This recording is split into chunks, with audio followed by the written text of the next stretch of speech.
What's up, YouTube? So in this video I'm going to cover the remainder of the coil pack conversion, getting my car running, and then I'm going to tear the engine that was in the car apart and show what damage happened from the timing belt breaking.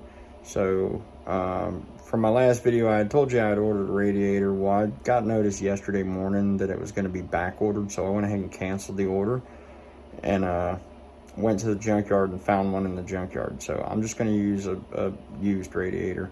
Got it for a quarter of the price, and there's nothing wrong with it, so I'm just going to use it. So the only thing I have left to do to my car is put the radiator in it, and then put the front bumper on it, and hook in my couple power wires for the coil packs. So I'll show the car running. I'll take it out for its maiden voyage with the BEL engine. I don't think there's going to be anything different between it. I'm still running the same tune. All the externals on the motor are the APB stuff, so the blocking the heads really shouldn't have any effect on anything. I don't know, but anyway, so I'm going to get the car going, get the radiator mounted in there, get the front bumper put on it, get the wiring for the coil packs finished up, and then start it up, make sure everything's working good. I have the lower temp sensor. I just have not installed it yet. Go ahead and pop that in when I put the radiator in, and then I'll have it fill it up with oil, put an oil filter on it, and fill it up with antifreeze, obviously. But after that, it should be ready to rock and roll, and then I'll start tearing the old motor apart. So let's jump into it. All right, guys. So it's Friday morning. Car's still not back together. Thought that the radiator that I got at the junkyard was going to work, but it's a little bit too wide, does not fit. So now I'm back to square one. I got to figure out what to do about a radiator, because the one that I ordered is on back stock, or on back order.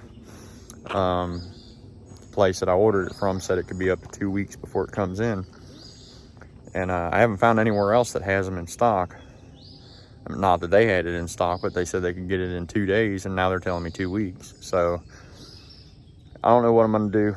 I'm probably going to go to 2 more junkyards, see if I can find a radiator for this thing, just so that I can get it back on the road, because I go back to work Monday, and I really want this car running, because I'm planning on taking my wife's Wrangler and selling it to either CarMax or Carvana to get rid of that car payment. I don't know. So I'm reducing cars even further than I already have, and I need to get that Audi done so that I have another vehicle, because I'm going to be down to my wife driving the Renegade, and then I'll have the Hyundai. But there's something going on with the clutch on the Hyundai. I think the master cylinder, the clutch master cylinder, is going bad, because the pedal feels really freaking tight after it warms up. So when it's cold, the pedal feels fine, feels normal. You can drive the car just fine. After it warms up, the pedal gets really, really stiff, and it's hard to push the clutch in. And I ran it, drove up to the store, and it got real stiff after I got up to the store. And when I got out, I opened the hood and pulled back on the lever for the clutch, for the throwout bearing on the clutch, and it's moving freely, so it's not a mechanical bind. So it's either the slave cylinder, the master cylinder, or one of the hoses for it. So I'm probably going to wind up replacing slave and master and hoses for the Hyundai, so that I can have that as a spare car, because right now I can't drive it with the clutch the way that it is. I don't know. I'll cross that bridge when I get to it, but the Audi is not going to be done today unless I can find a radiator at the junkyard.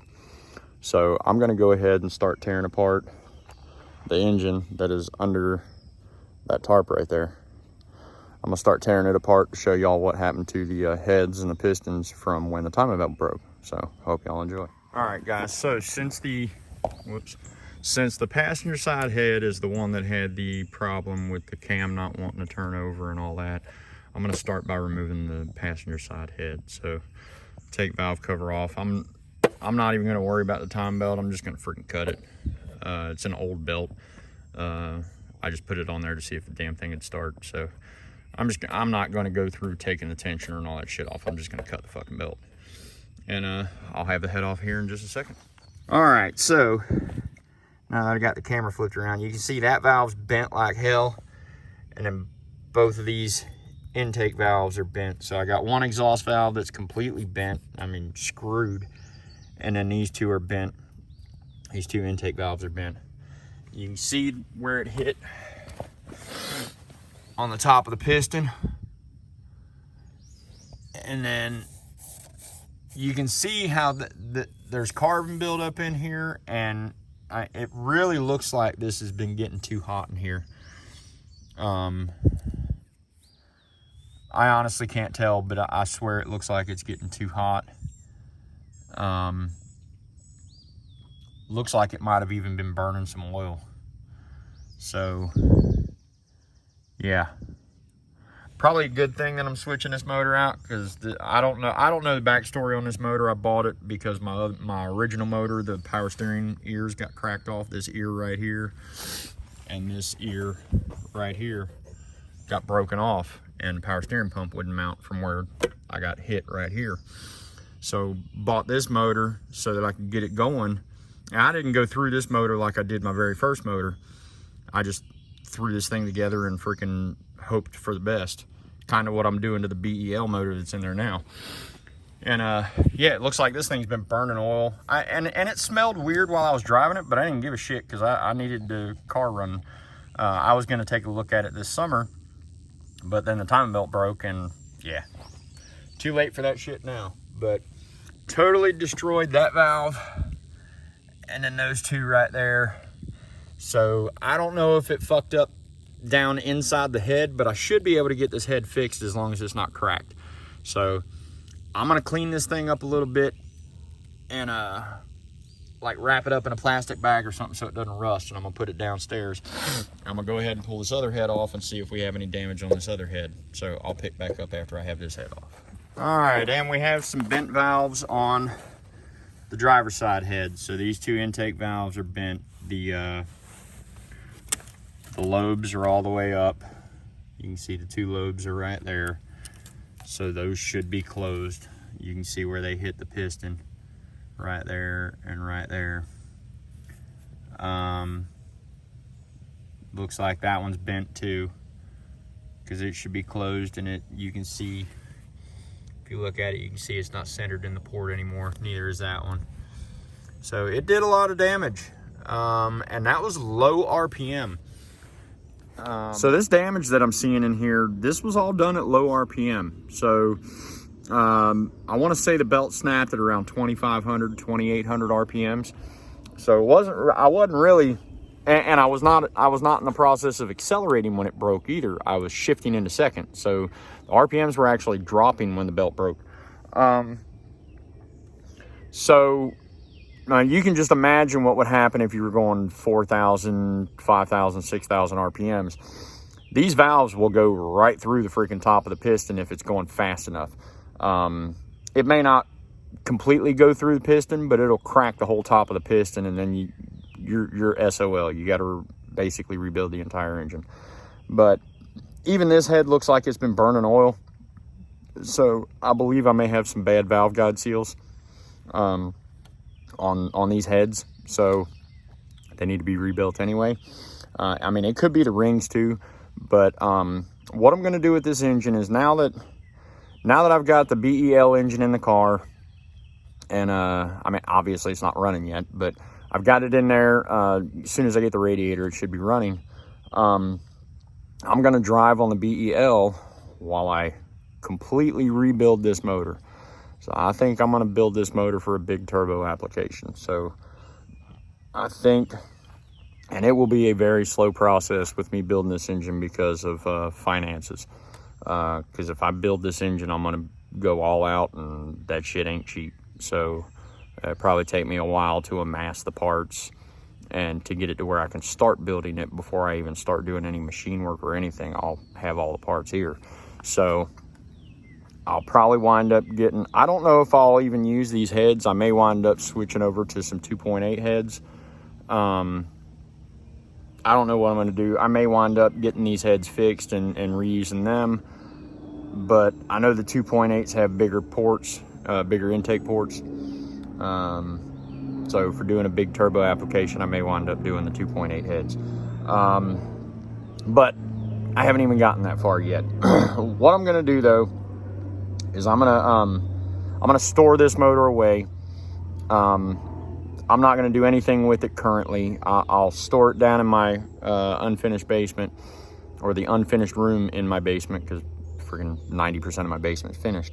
But I have one room down there that I store all my tools and car parts and shit in. So I'll wrap all this stuff in plastic and store it down in that room until I'm ready to start doing some work to it. But I'll wind up completely building the bottom end, and then the top end, I'll either redo these heads or I will get some 2.8 heads and do those for it. But I'm looking at doing a big turbo build for this engine.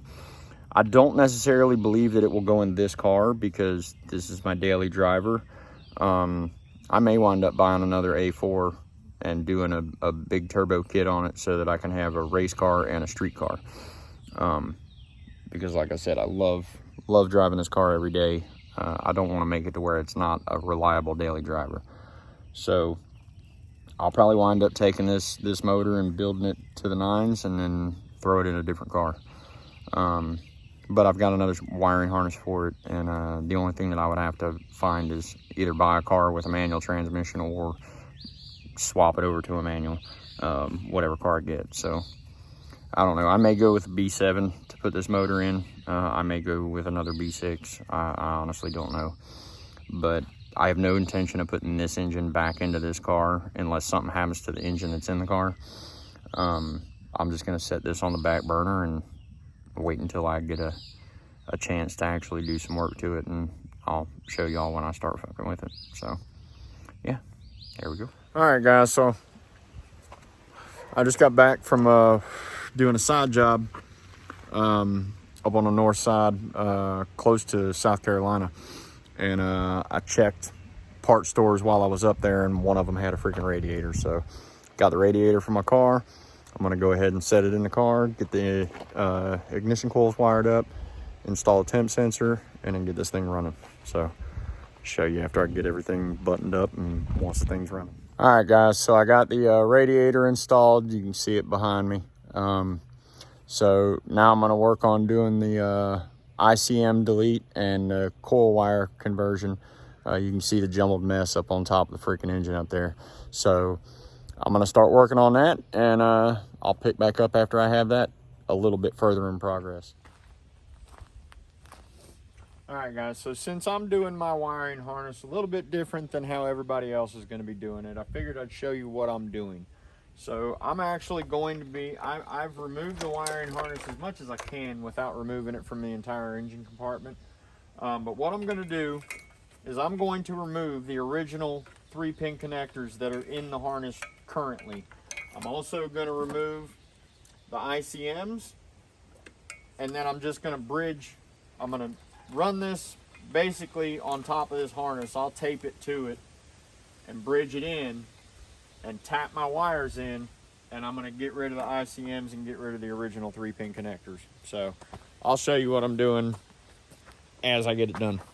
So I want to show you guys what I'm doing. So what I've done is I've pulled back where the junction is. So this is the run that goes up to the driver's side of the engine. This is the junction that goes up to the passenger side of the engine. And the ICMs come from over there. So the ICMs have to come over here and go through this junction to get down into here.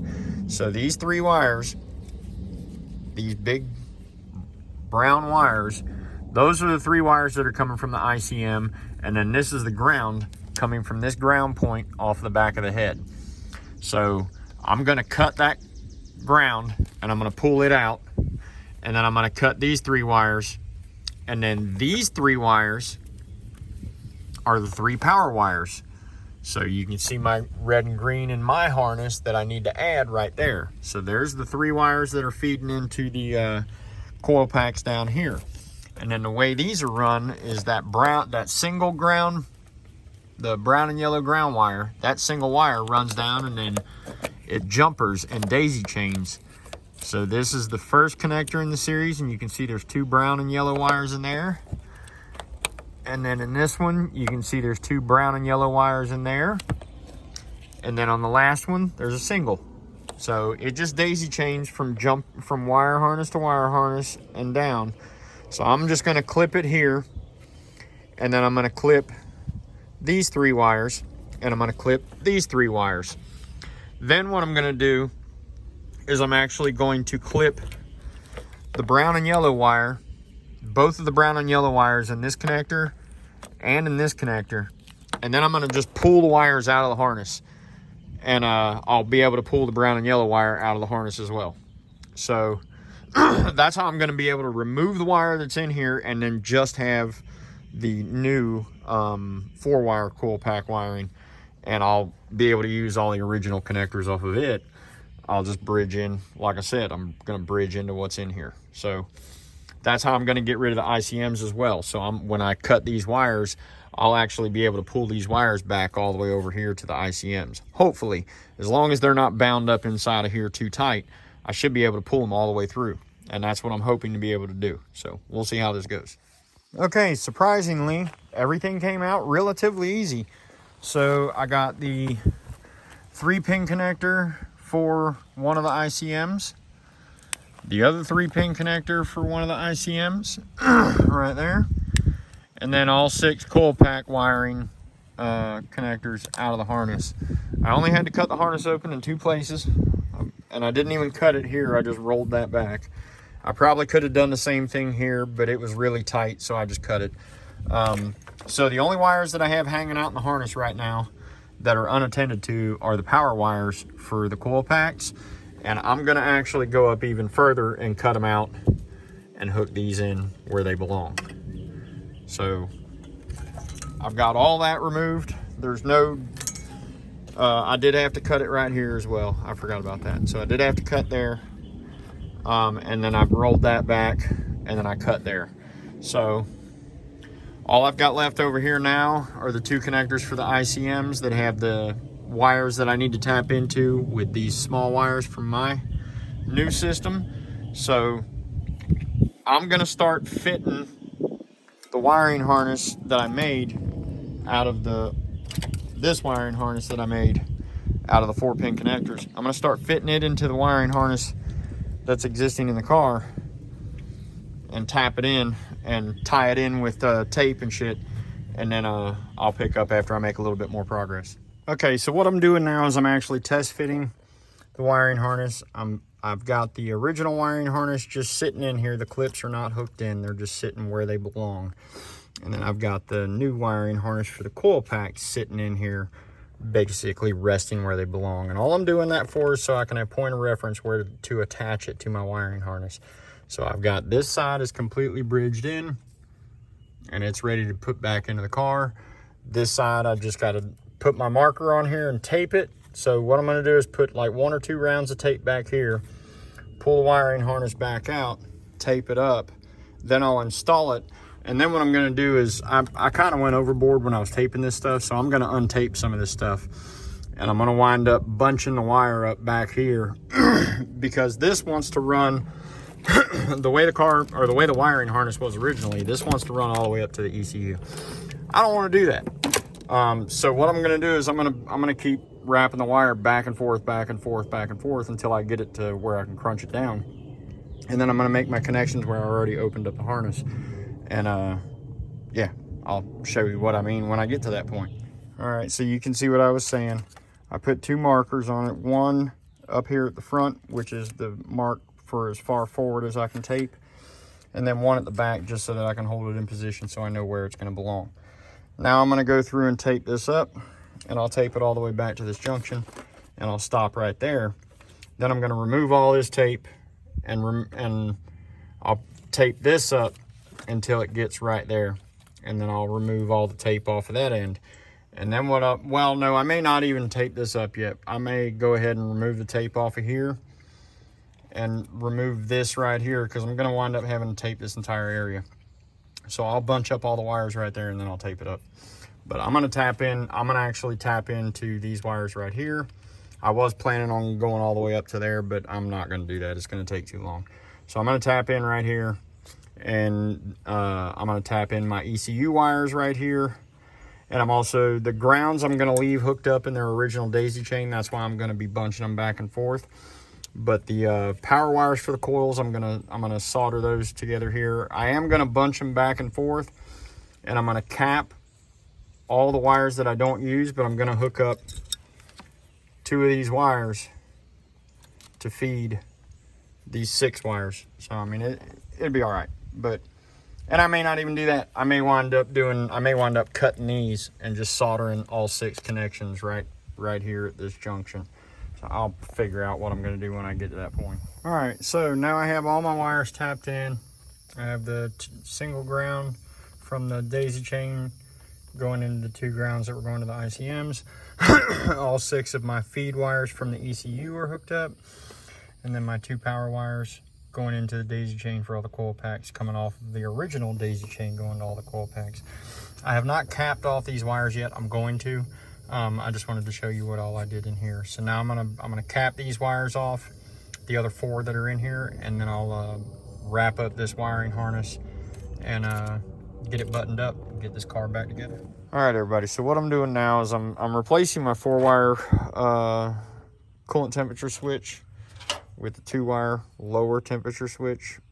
I still don't know how the hell I forgot to do this, but anyway, I am going to hook up just the primary fan to the coolant temperature switch because it's only got 2 leads. I'm going to hook that up to this ground and this right here, and then I'm going to run this lead. So I'm going to hook up this green lead and these 2 grounds. They're going to hook up to these connections off of that new sensor. I'm going to install that in the lower radiator hose, and then this wire, I'm actually going to run this up. That's going to be my manual override. What I'm going to do is I'm going to have it to where when I turn my manual override on, the AC fan comes on. The primary fan will still only switch on and off with the temperature, but I'll be able to manually override and turn the AC fan on. And also it'll still work whenever the AC is turned on, the fan turns on. So I think that's going to be a better solution for making sure that I have a fan that'll run all the time. I'll just run the AC fan as my emergency fan, or my when it's too hot outside fan, and or when I'm stuck in traffic fan. And then this will just be my primary fan that cuts on at the right temperature. All right, guys, so the struggles of me getting this freaking engine going just continue and fucking continue. So I was putting the wiring harness back into the back of the engine, and I don't know how the hell it happened, but I broke the damn check valve for the freaking boost control. So I tried to pull it off of that freaking intake that's sitting over there, and it was broken too. So my car is still out of commission until I can figure out how I can get this working. I've got the other half of the one that was on that engine right here. So I thought about cutting them apart and then like epoxying it together just until I can get a new one here. Because the replacement one's only 20 bucks. So it's not like it's an expensive part, but I want this fucking car driving, and this is driving me nuts. This is the only thing stopping me from getting the damn car running right now. Everything else is hooked up. I still need to tighten down my fuel line. I need to tighten down my power steering line. And the auto parts store didn't have any damn power steering fluid for this thing. None of the CFH 11S. So I got to find some of that too. I was really, really hoping to be able to drive this thing tomorrow, but I don't think it's going to happen now. So we'll see. All right, guys. Unfortunately, it's Monday morning. I was not able to get the Audi up and running today. Man, my hair looks horrible. Not that I have any hair, but I was not able to get the Audi running yesterday because of the broken check valve. I've ordered one. It's going to take 2 or 3 days to get here, so I'm just going to go ahead and post up the video that I've got now.